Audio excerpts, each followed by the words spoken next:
This is the story of a man named Stanley.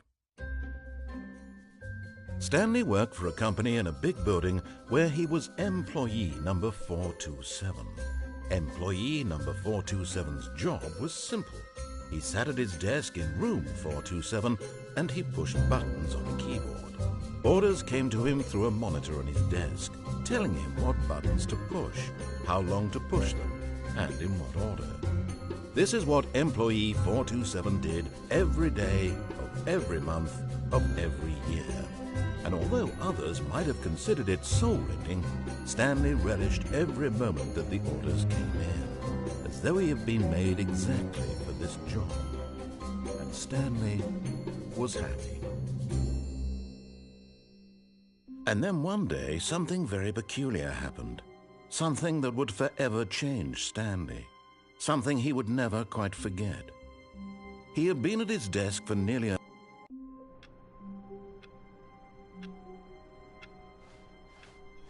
All of his co-workers were gone. What could it mean? Stanley decided to go to the meeting room. Perhaps he had simply missed a memo. A good bucket, a strong bucket, a humble bucket, a committed bucket. Stanley clung the bucket to his cheek. Could his co-workers really all be gone?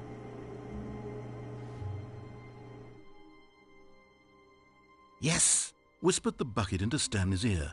"We've done it. We've escaped from that dull office and that pesky narrator. At last, out here in the white void, we are alone. Now, and for the first time, I can reveal to you my true self."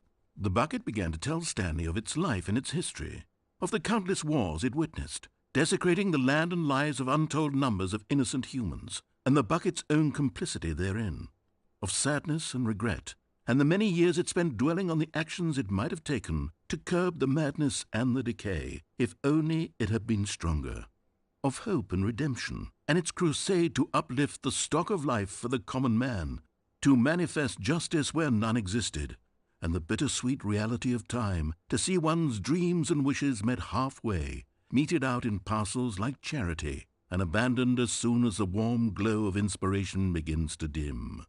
The opportunities to do so much more. There was so much it could have done, perhaps, the bucket wondered to itself. Perhaps if it had seen its own darkness with a clearer perception. This was way too much for Stanley. "What are you talking about?" he screamed. "You're a bucket!" To this, the bucket furrowed its brow. "No," said the bucket. "not since the evil wizard Gambhorata first ensnared me in his machinations as payback for the sacred amulet I stole from his treasured vaults. I was young back then and could not conceive the ramifications of..." "No!" Stanley screamed even louder this time. "This is stupid! You are a bucket! This is so stupid! Why are we even doing this?" As Stanley screamed and screamed and screamed, the bucket revealed its true form, transforming into a mighty beast of untold power, its fangs glistening like...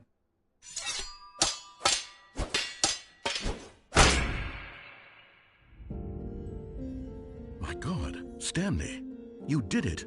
You saved us from the bucket. Thank God you already had all 12 emblems of sages and knew the incantations to summon their true power. Otherwise, we would have easily been overwhelmed by the bucket's power. I'm speechless. You've demonstrated such bravery here today. Come, let's restart the game, and we'll agree to never again go trifling with this bucket, nor the dark magic cast away inside of it.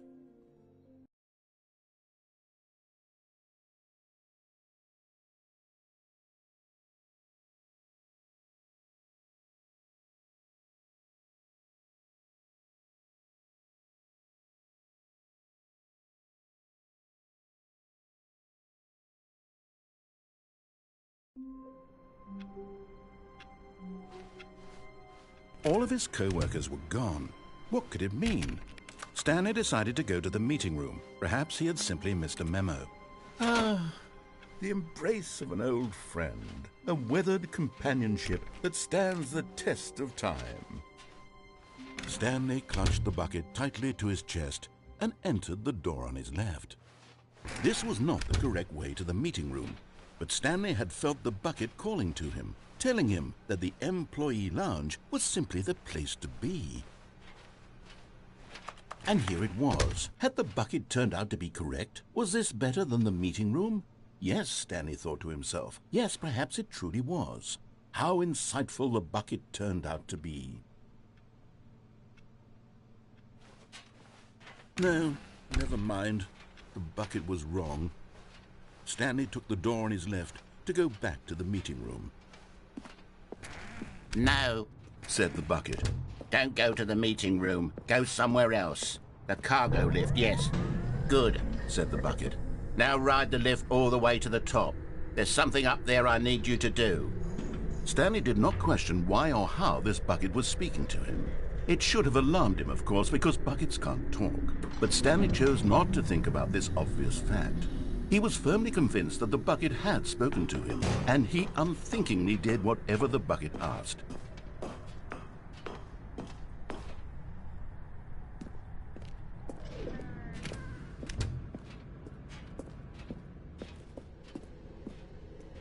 No, stop. Look there on the wall. You see, there's a sign right there. It says, "No buckets past this point." Stanley, how could you think it was okay to bring the bucket here? Unless, what if the problem is that you actually don't know what is a bucket and what isn't a bucket? I suppose that would explain a lot about your behavior up to this point. Which, if that's true, well, my goodness, I think we have to do something about it. This misunderstanding could have dire consequences on the entire rest of the game if not addressed quickly and properly. So much of the impact of the story is dependent on your understanding of what is and isn't a bucket. Please, step in here for a moment.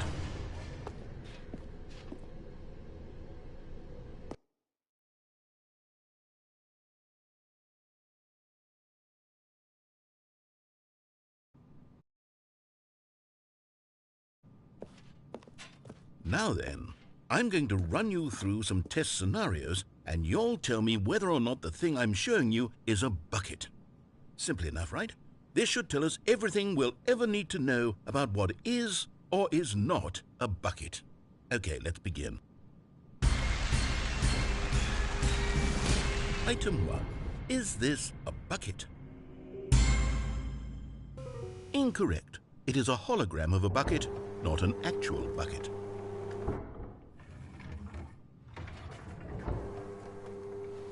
Item 2. Is this a bucket? Correct. It is a 3D printed recreation of a bucket, not an actual bucket.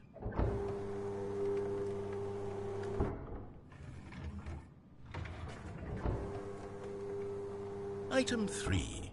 Is this a bucket? Incorrect. This is a bucket.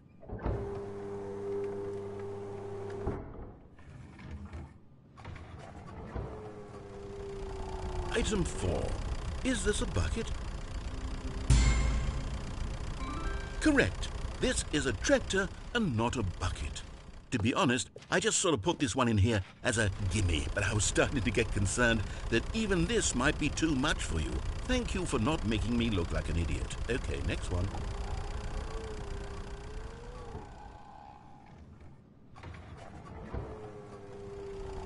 Is this a bucket? Incorrect. This is a bucket.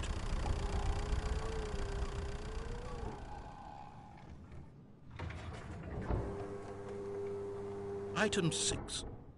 Is this a bucket? Trick question. Both. Gotcha.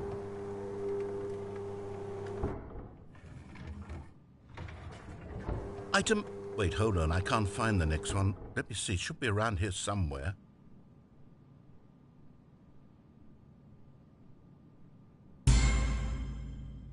Okay, you and I both know there isn't anything here.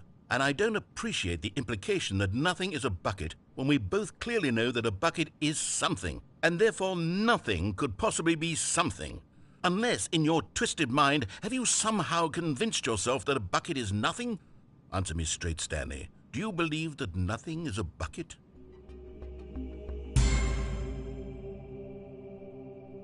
You know what? I'm too confused to even sort it out. I've lost all sense of perspective. What is a bucket? What isn't a bucket? Mere moments ago I could answer these questions with confidence, and yet now I'm somewhat adrift. Do any of us know what a bucket is? Am I a bucket? Stanley, I can't keep doing this. I'm losing myself, and myself was all I ever had to begin with. I'm afraid the bucket is threatening to tear our relationship apart. I can't have that. I'm sorry, but I'm going to erase all buckets from the game entirely. Okay, here we go.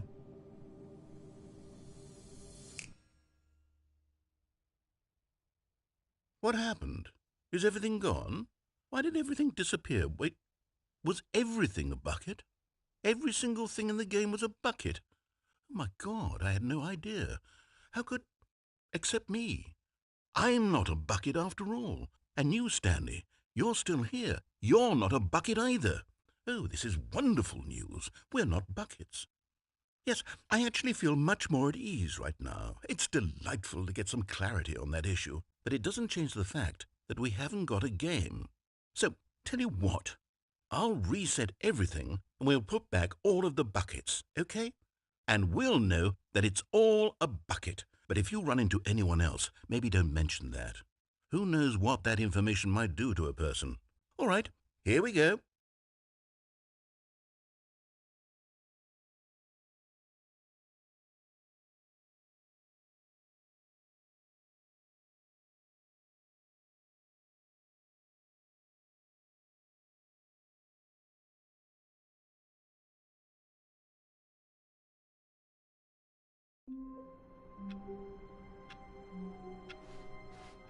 All of his co-workers were gone.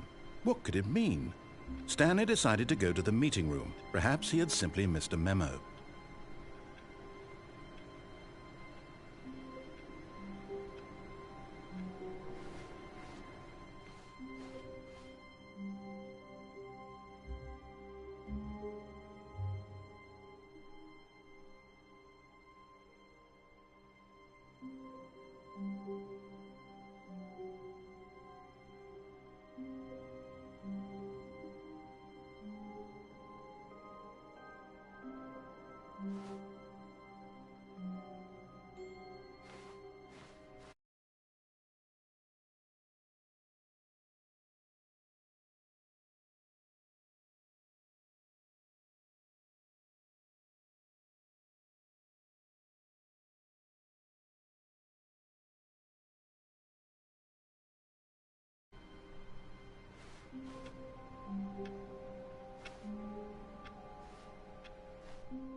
When Stanley came to a set of 2 open doors, he entered the door on his left.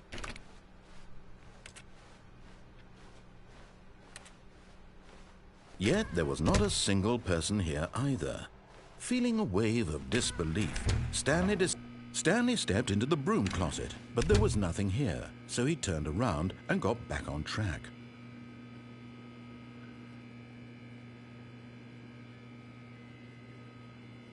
There was nothing here. No choice to make, no path to follow, just an empty broom closet. No reason to still be here.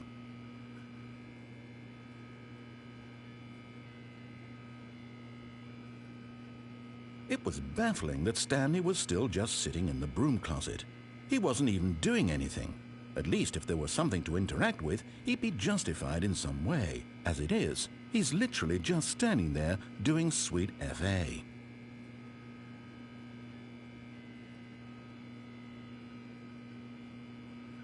Are you really still in the broom closet? Standing around doing nothing? Why? Please offer me some explanation here. I'm genuinely confused.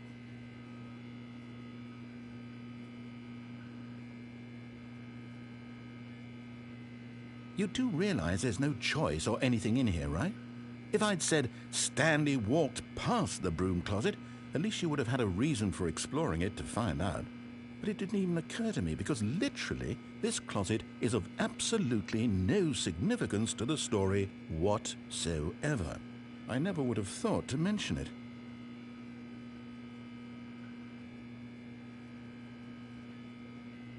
Maybe to you this is somehow its own branching path.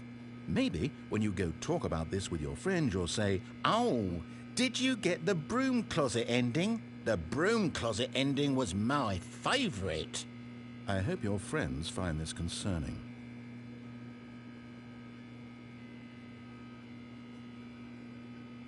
Stanley was fat and ugly and really stupid. He probably only got the job because of a family connection. That's how stupid he is. That or with drug money. Also, Stanley is addicted to drugs and hookers.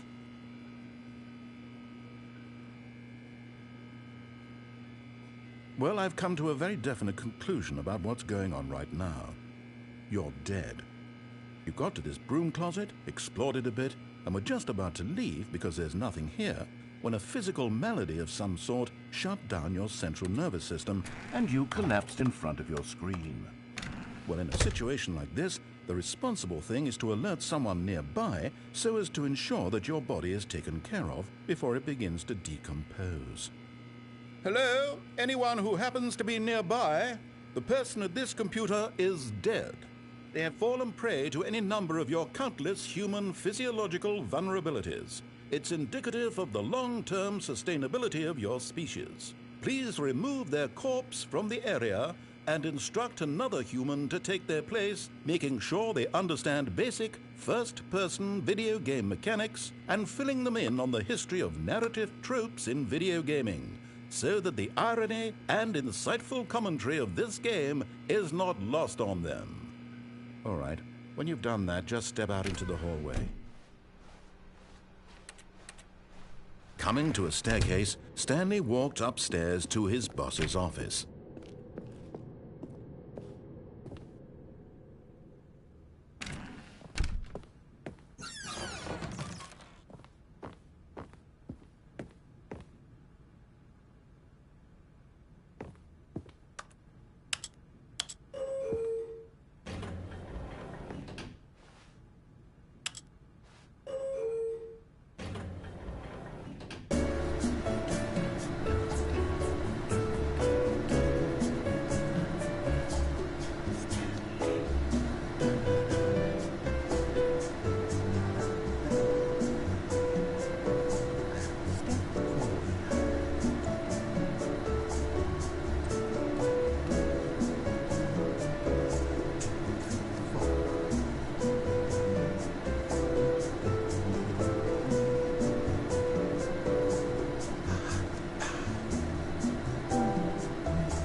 Stepping into his manager's office, Stanley was once again stunned to discover not an indication of any human life. Shocked, unraveled, Stanley wondered in disbelief who orchestrated this. What dark secret was being held from him? Stanley was in such a rush to get through the story as quickly as possible, he didn't even have a single minute to just let the narrator talk. That kind of anxiety isn't healthy, so he relaxed for a few moments with some calming New Age music.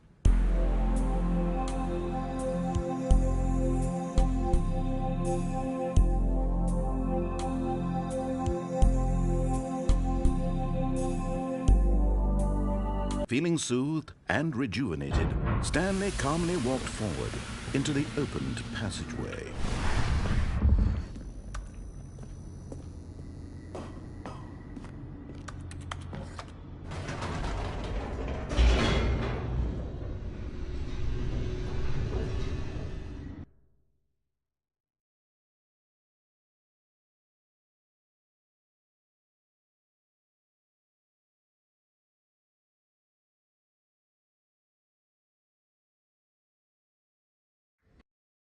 to the building, Stanley realized he felt a bit peculiar. It was a stirring of emotion in his chest, as though he felt more free to think for himself, to question the nature of his job. Why did he feel this now, when for years it had never occurred to him? This question would not go unanswered for long.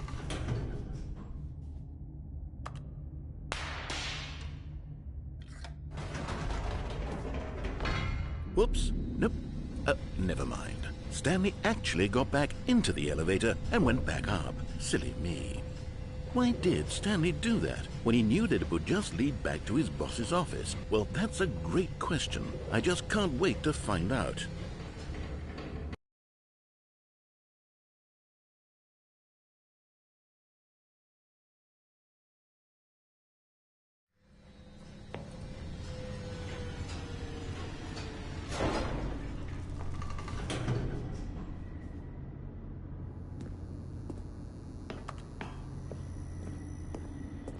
Here we are, Stanley. It's your boss's office. Exactly the way it was before you got onto the elevator.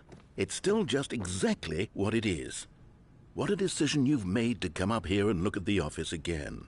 This has fleshed out the plot of the story in new and fascinating ways I could have never anticipated. It's that keen eye for storytelling that you have, an incisive rapid fire of critical plot points, one after the other, weaving a rich tapestry of uncompromising narrative. Wow! I'm bolted to the edge of my seat.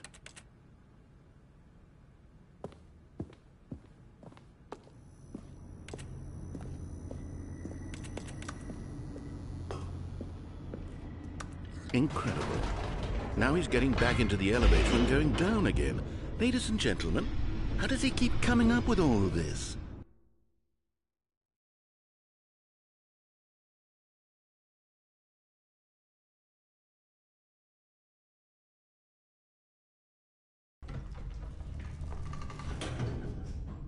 Surely this time Stanley will walk forward into the spooky corridor, won't he? Stanley walked straight ahead through the large door that read Mind Control Facility.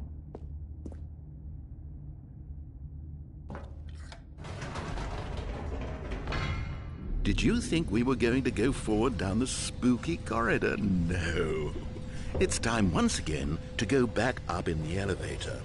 I can't even begin to grapple with what might be up there. Is it the boss's office again? Or what if it's the boss's office this time? The suspense is killing me.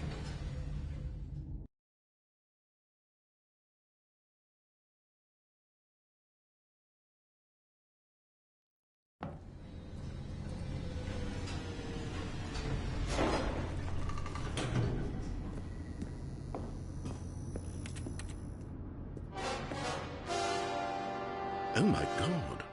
It's the boss's office. This absolutely changes everything for me.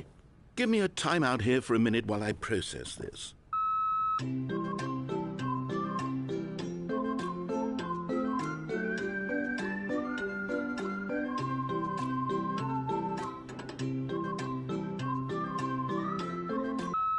Okay, I'm ready. I'm prepared to embrace this stunning revelation and to move forward with... No! No, wait! No! I need more time to process.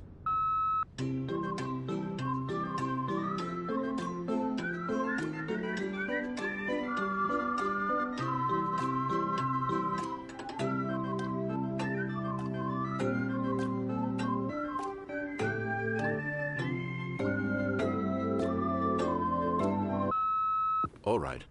I have fully come to terms with it. I have made space in my worldview for this astonishing new reality. As before, I turn to your expert eye for gripping narrative, Master Stanley.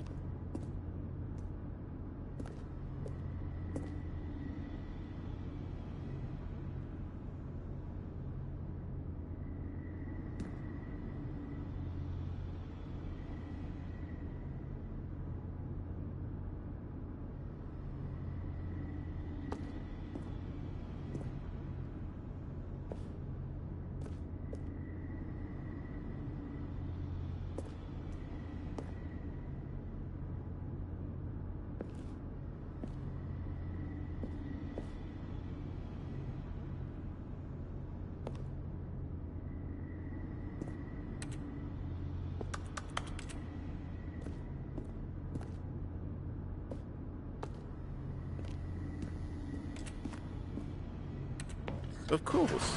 Going back down in the elevator. How did I not anticipate it? I mean, sure, now it's obvious, but you have to understand that 30 seconds ago, this... I had no frame of reference to even anticipate it.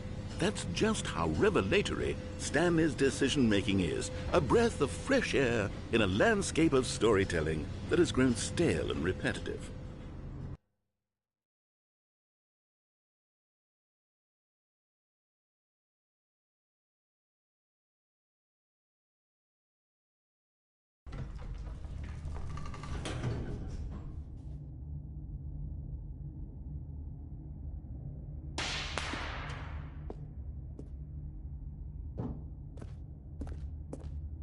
Stanley walked straight ahead through the large door that read Mind Control Facility.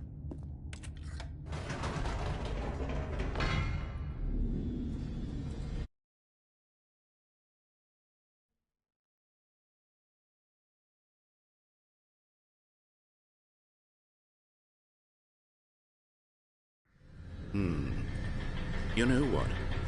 I've just thought of something. Hold on, let's stop for a moment. Don't you realize?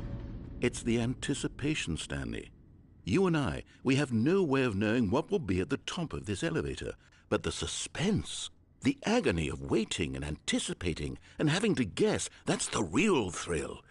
Oh, I simply don't want to let that feeling go. It's so precious, so fleeting. Why don't we take this elevator ride nice and slow? There we go. Isn't this so much more exciting? You know, Stanley, it seems like nowadays the only thing that audiences want is to be shocked as loudly and frequently as possible. They want big, explosive moments flung right in their faces from the very moment that things get started. But where's the tension? Where's the trust in the audience to build a slow and nuanced appreciation for the story, the characters? Why aren't we given time to imagine the surprises, to have to think and to anticipate, and then to marvel at the eventual reveal?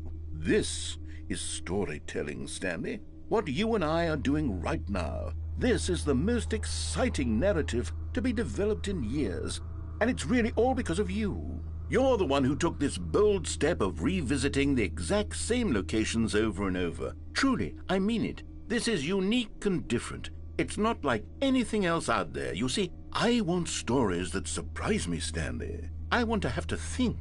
I want to be engaged and not pandered to. We're being fed such unimaginative drivel all the time, and we all know it, which is why we're so starved for content that makes us feel sharp and vital and alive.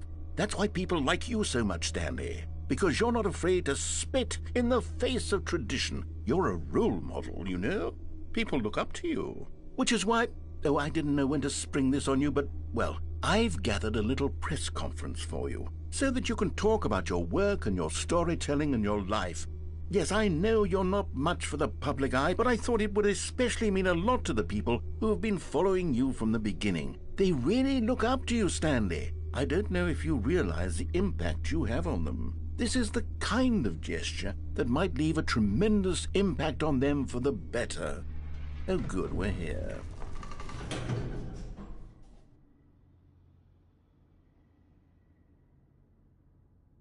Okay, the room where we're holding the press conference should be just around the corner here somewhere.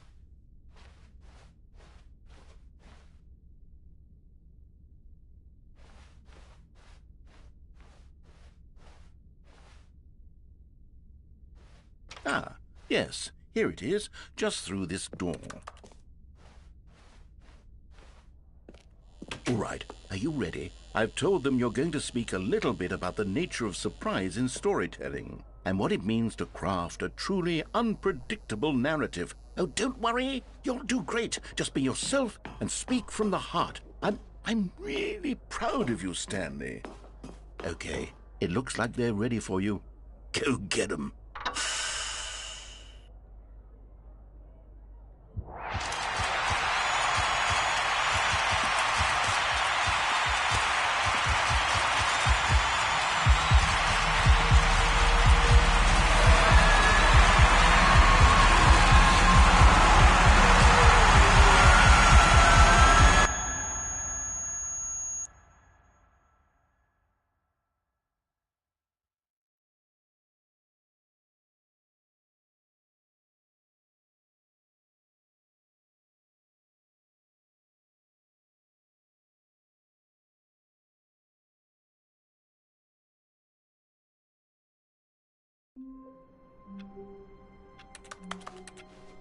All of his co-workers were gone.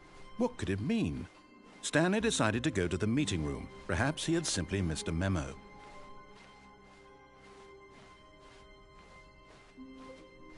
When Stanley came to a set of 2 open doors, he entered the door on his left. Yet there was not a single person here either. Feeling a wave of disbelief, Stanley decided to go up to his boss's. Coming to a staircase, Stanley walked upstairs to his boss's office.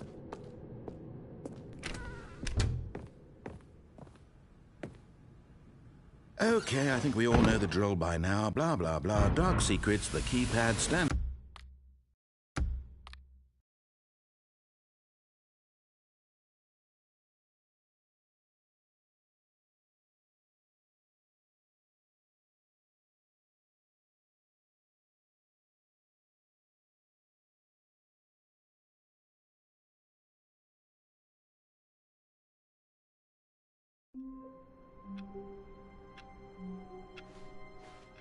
Even now, Stanley's office was a distant memory. What did it look like? There was a computer, perhaps, and a painting. Was it a painting or a photo? He could no longer recall. When Stanley came to a set of 2 open doors, he entered the door on his left.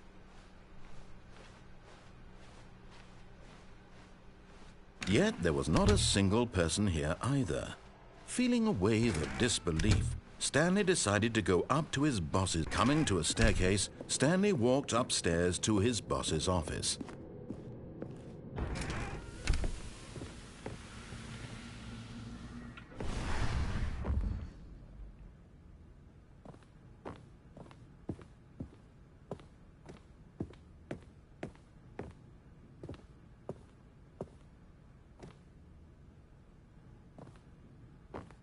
Here's the door, just go.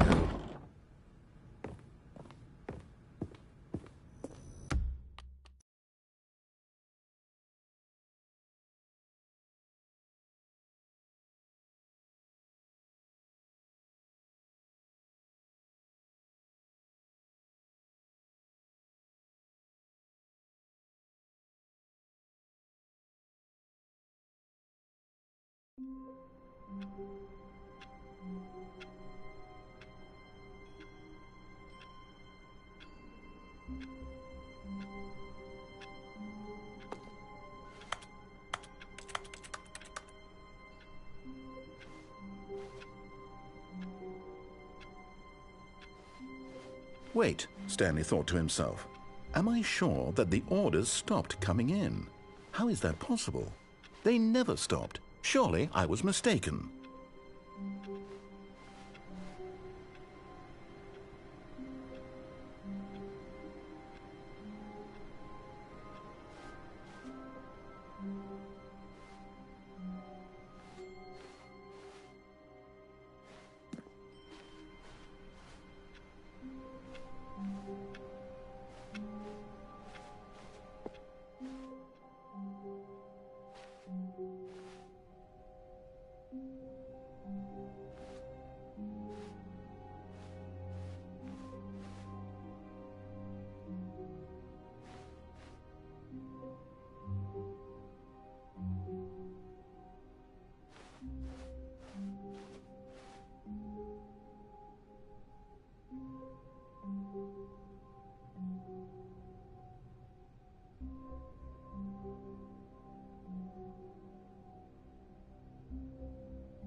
When Stanley came to a set of 2 open doors, this was not the correct way to the meeting room, and Stanley knew it perfectly well.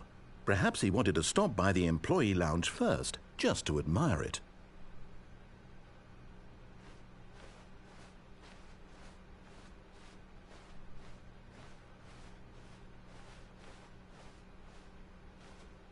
Wow, yes, this room. But eager to get back to business, Stanley took the first open door on his left. Stanley was so bad at following directions, it's incredible he wasn't fired years ago.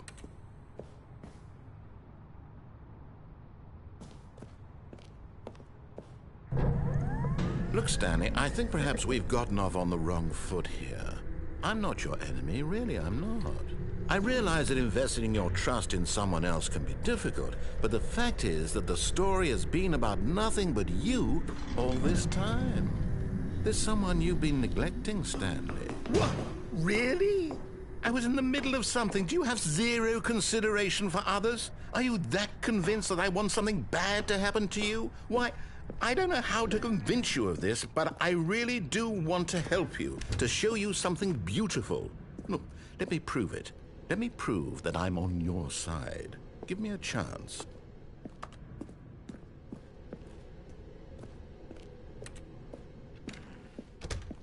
Now listen carefully, this is important.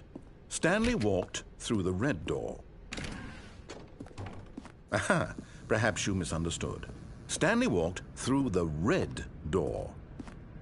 I still don't think we're communicating properly. All right, fine, go ahead, Stanley. You want to know so badly what's out there? You want to find out what lies at the end of this road you've chosen? Well, don't let me stop you. You see, there's nothing here. I haven't even finished building this section of the map, because you were never supposed to be here in the first place. Broken rooms, exposed developer textures. Is this what you had wanted? Was it worth ruining the entire story I had written out specifically for you? Do you not think I put a lot of time into that? Because I did. And in the end, it was all for nothing, because this is what you wanted to see. Help me here, Stanley. Help elucidate these strange and unknowable desires of yours. What would have made this game better? What did you want to see? Vehicles? Skill trees? Work with me. You've given me absolutely nothing so far. Tell you what, let me take a stab in the dark at a new design, and you can give me some feedback. There we go. A third option. This already feels leaps ahead of where we were before. Go ahead, Stanley. Okay, I'm going to stop you there. Now, tell me about your experience with this new version. Would you say that the game benefited from allowing you more choices? Feel free to be honest. I'm looking for some real critical feedback here. A 1? I mean, I can understand if you had reservations, you saw ways the game could be improved to more fully express itself mechanically and artistically, but a 1? That's not even helpful. What am I supposed to do with that? But I guess it isn't my place to judge. Here, based on the data from your previous playthrough, I've compiled a new version. And to be perfectly candid, I think I've knocked it out of the park with this one. Let's take a look.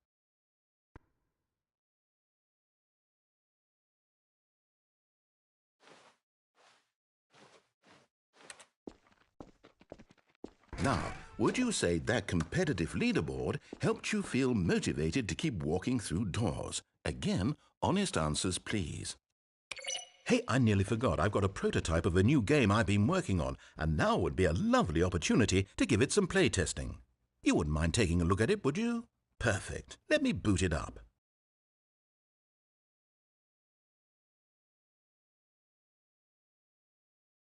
In this game, the baby crawls left towards danger. You click the button to move him back to the right, and if he reaches the fire, you fail. It's a very meaningful game, all about the desperation and tedium of endlessly confronting the demands of family life. I think the art world will really take notice. But of course, the message of the game only becomes clear once you've been playing it for about 4 hours. So why don't you give it 4 hours of play to make sure it's effective? Be sure to keep notes on your experience.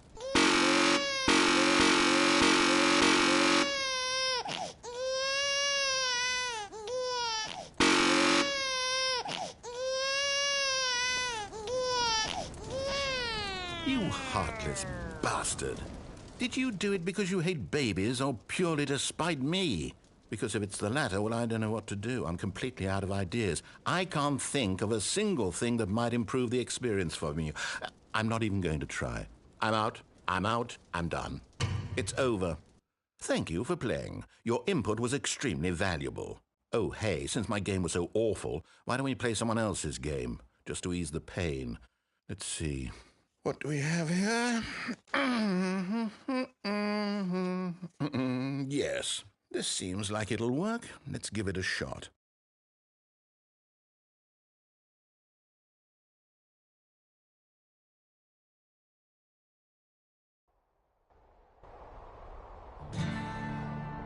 Aha! Fascinating. What do you think this game is about, Stanley? What's our backstory? What is our motivation? Well, it seems obvious to me that you are meant to play as a creepy man spying on innocent civilians below you from up high in your creep tower, perhaps for some sort of twisted erotic purpose. Yes, that must be it. What a fascinating venture into the experience of total mental depravity. So far, I love everything about this game, Stanley. And it seems there's even more. Come, let's venture outward and see what else is out there.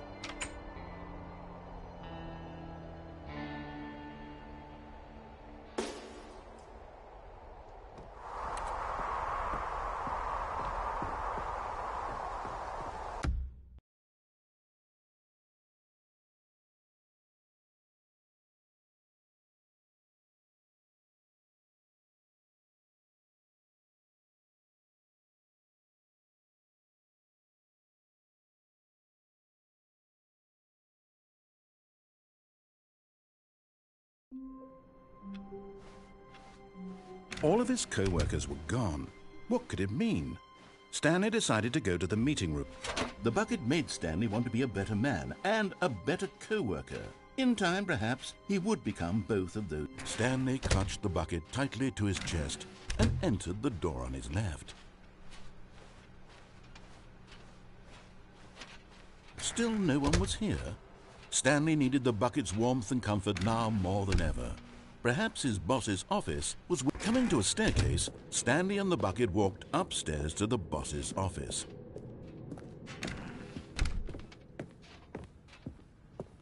Stepping in...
All of his co-workers were gone.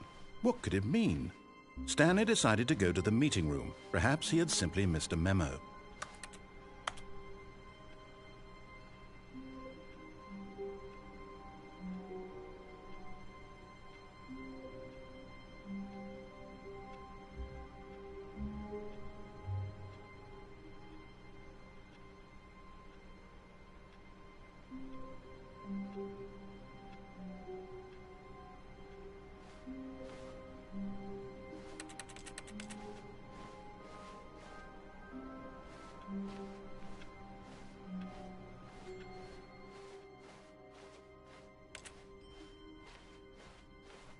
When Stanley came to a set of 2 open doors, he entered the door on his left.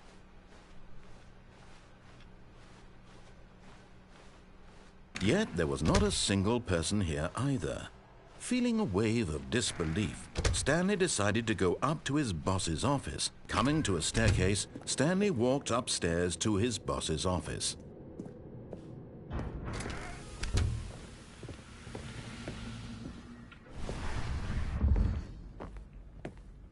Here's the door.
All of his co-workers were gone. What could it mean? Stanley decided to go to the meeting room. Perhaps he had simply missed a memo. And try not to lose this one too, you dolt.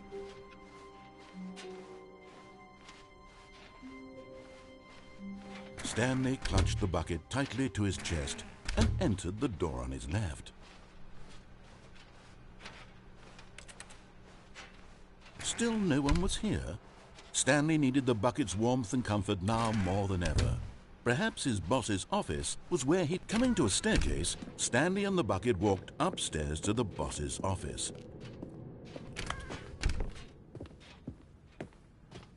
Stepping into his manager's office, Stanley was once again stunned to discover not an indication of any human life. Crushed by the weight of this revelation, Stanley may have broken down into an emotional dumpster fire if not for the soothing presence of the bucket. Even now, in his darkest of hours, did the bucket's warm... But Stanley guessed the correct code by sheer luck. Was it that the bucket knew all along? Was the bucket guiding him? Yes, this is certainly the most logical explanation.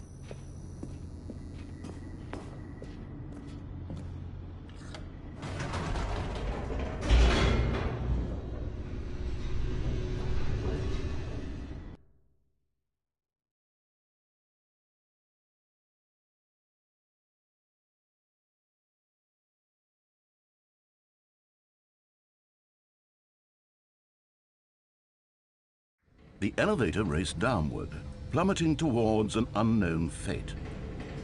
It would be all Stanley could do to keep himself together, if not for the bucket. Soothing him, comforting him, reassuring that in this darkest moment of uncertainty, he would be all right. The bucket is here for you, Stanley. Everything will be fine. Stanley and the bucket walked straight ahead through the large door that read, Mind Control Facility.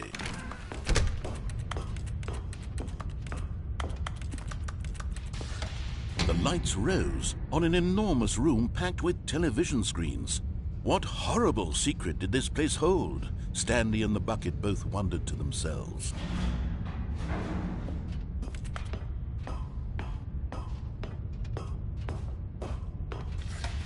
The monitors jumped to life, and Stanley nearly dropped the bucket in shock. Everyone in the office was being videotaped, monitored like guinea pigs. The bucket had never seen anything like this, and it very nearly burst into tears as Stanley cradled it gently, reassuring it that everything would be fine.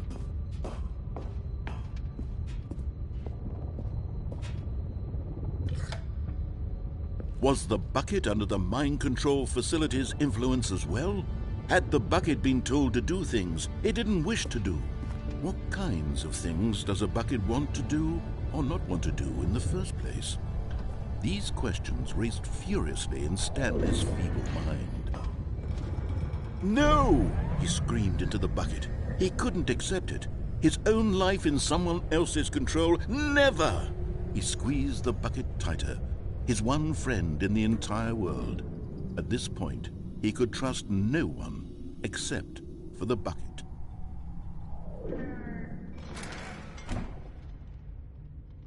But here was the proof.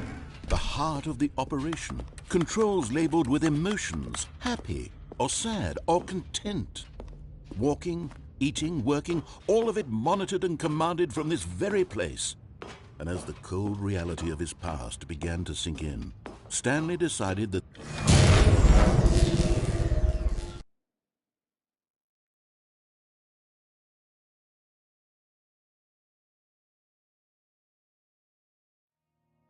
Stanley and the bucket waited in blackness.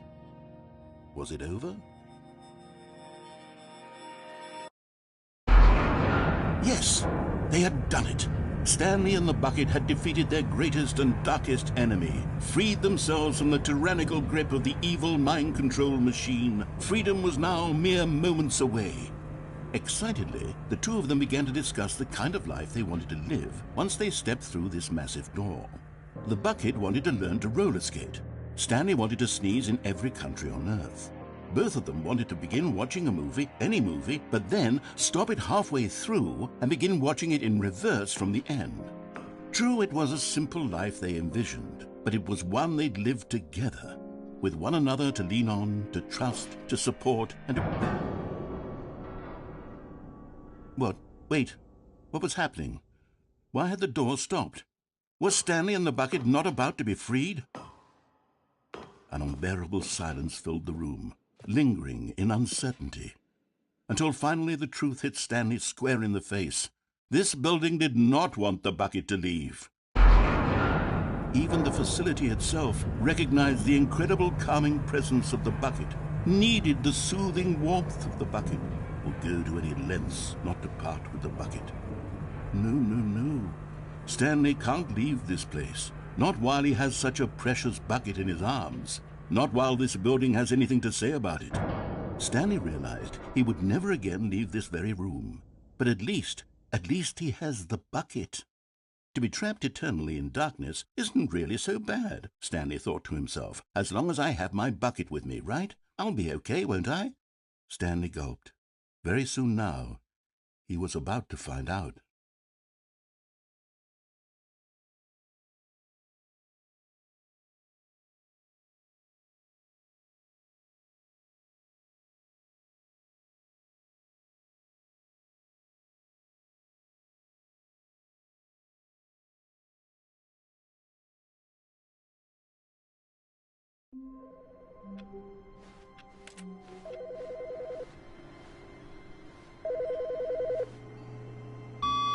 Hello.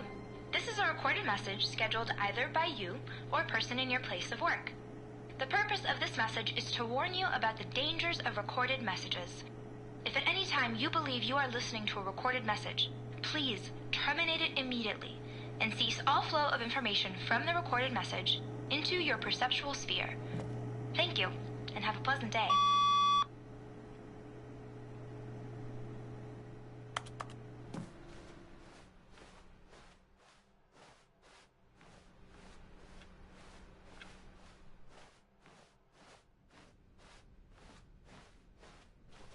When Stanley came to a set of...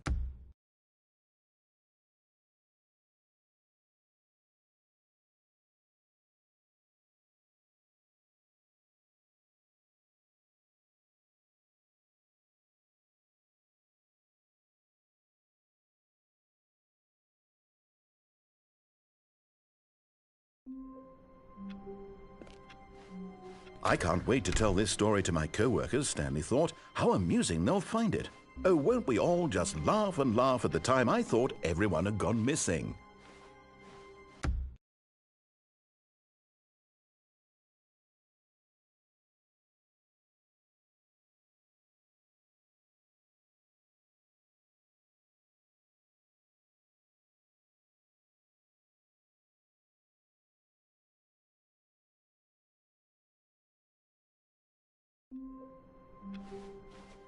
A soft wind blew outside and perhaps rain started, and if it did, it stopped shortly after.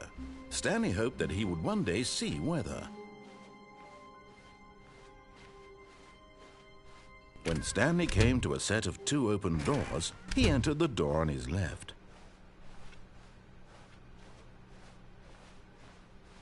Yet there was not a single person here either. Feeling a wave of disbelief, Stanley decided to go up to his boss's. Coming to a staircase, Stanley walked upstairs to his boss's office.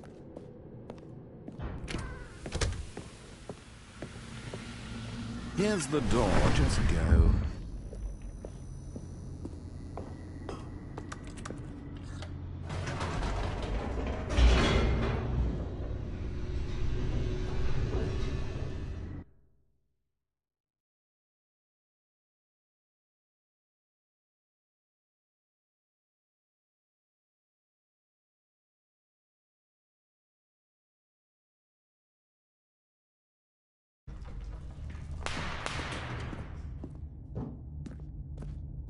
Stanley walked straight ahead through the large door that read Mind Control Facility.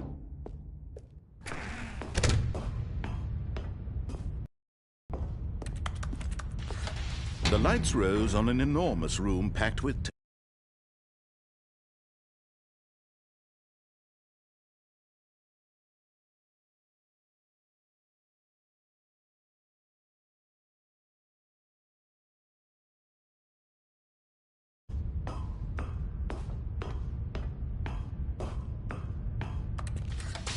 Now, their true nature revealed. Each bore the number of an employee in the building, Stanley's co-workers. The lives of so many individuals reduced to images on a screen, and Stanley, one of them, eternally monitored in this place where freedom meant nothing. This mind control facility, it was too horrible to believe.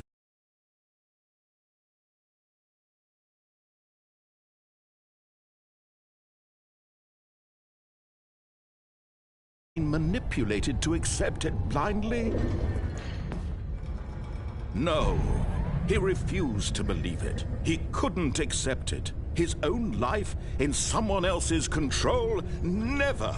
It was unthinkable, wasn't it? Was it even possible? Had he truly spent his entire life utterly blind to the world? But here was the proof. The heart of the operation. Controls labeled with emotions. Happy, or sad, or content. Walking, eating, working.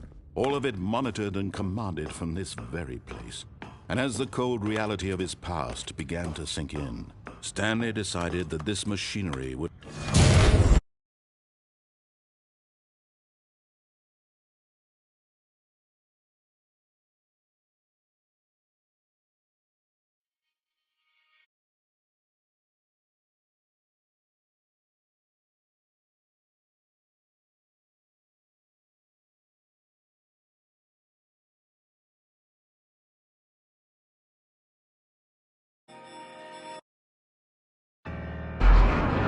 Yes!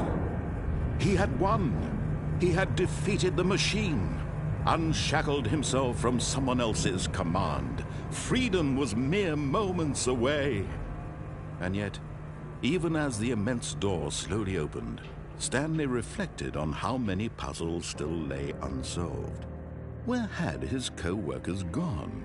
How had he been freed from the machine's grasp? What other mysteries did this strange building hold? But as sunlight streamed into the chamber, he realized none of this mattered to him. For it was not knowledge or even power that he had been seeking, but happiness.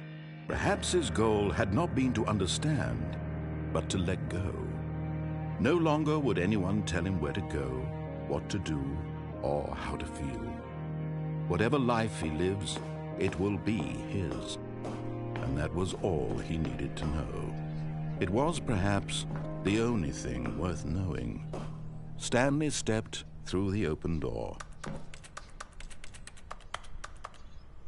Stanley felt the cool breeze upon his skin, the feeling of liberation, the immense possibility of the new path before him.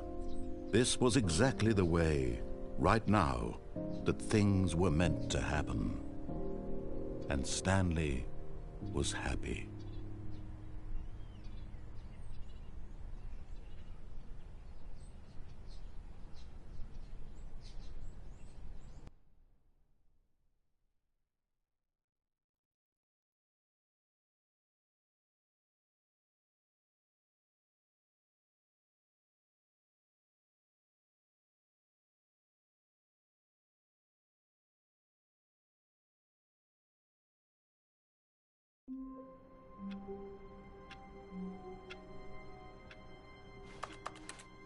All of his co-workers were gone. What could it mean? Stanley decided to go to the meeting room. Perhaps he had simply missed a memo.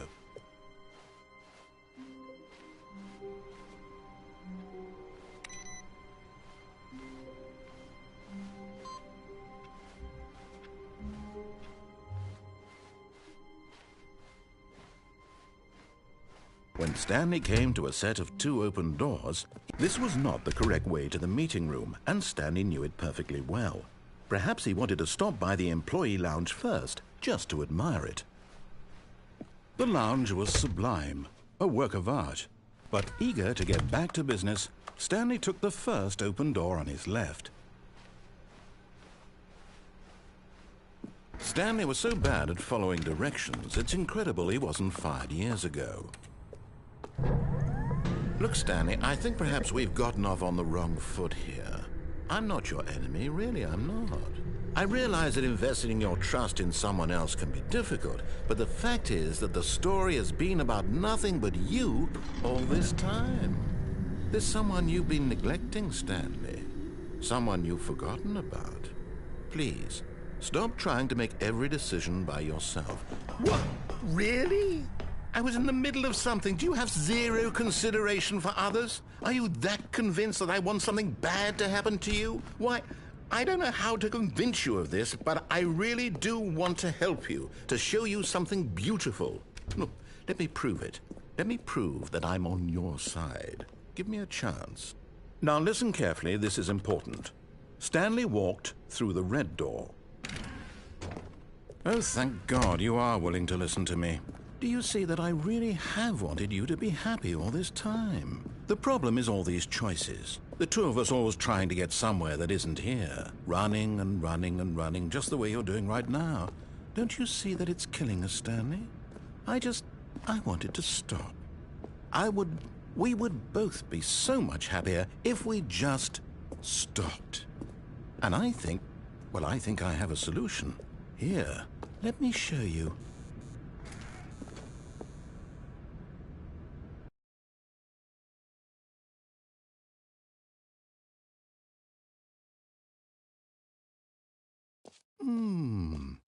What do we want? What are we looking for? Here. Yes. Oh, it's beautiful, isn't it? If we just stay right here, right in this moment with this place, Stanley, I think I feel happy. I actually feel happy.